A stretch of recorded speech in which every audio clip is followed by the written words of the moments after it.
Money changer rentan dimanfaatkan untuk kegiatan ilegal bahkan bisa terjebak dalam tindak kriminal seperti praktek pencucian uang atau pidana keuangan lainnya.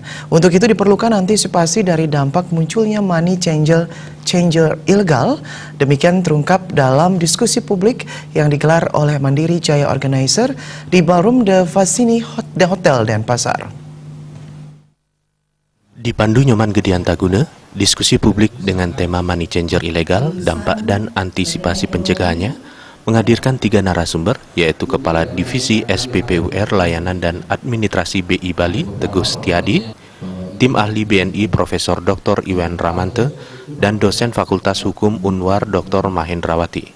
Dalam paparannya, Kepala Divisi SPPUR Layanan dan Administrasi BI Bali, Teguh Setiadi menegaskan bahwa sesuai dengan peraturan BI, money changer yang berizin dilarang bertransaksi dengan money changer yang ilegal. Meskipun jumlah money changer banyak bertebaran di seluruh Indonesia, tetapi masih banyak perusahaan penukaran valuta asing ini tak berizin alias ilegal. Dari sisi kupanya sendiri, ya kita tidak hentinya melakukan sosialisasi kepada pelaku-pelaku usaha kufa yang ilegal itu untuk mengurus izinnya itu. Mengurus izinnya itu tidak sulit dan gratis gitu ya. Sementara dari sisi masyarakat sendiri kita juga selalu melakukan upaya agar tidak menggunakan jasa dari kufa ilegal itu sendiri. Narasumber dari tim ahli BNI, Profesor Dr. Iwan Ramante menegaskan bahwa keberadaan money changer ilegal yang melakukan praktek kotor di wilayah Bali, jika dibiarkan akan dapat merusak citra Pulau Bali sebagai destinasi wisata dari wisatawan mancanegara.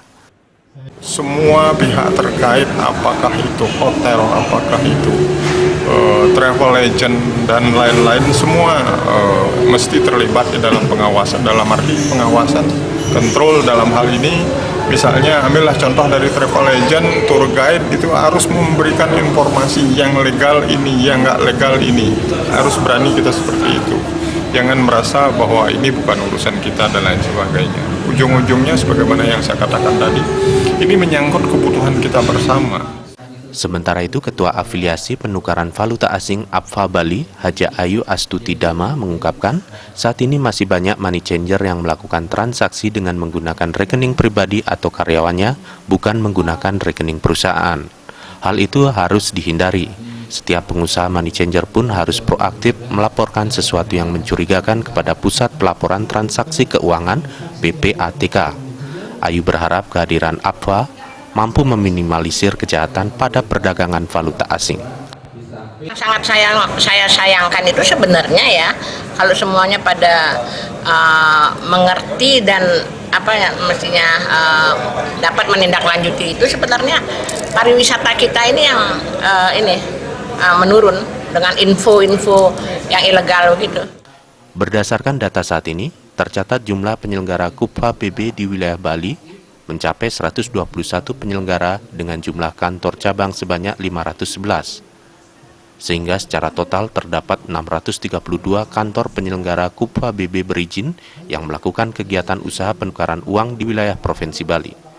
Diskusi publik diakhiri dengan penyerahan piagam penghargaan kepada narasumber dan moderator serta perwakilan APFA. Indra Wijaya, Bali TV.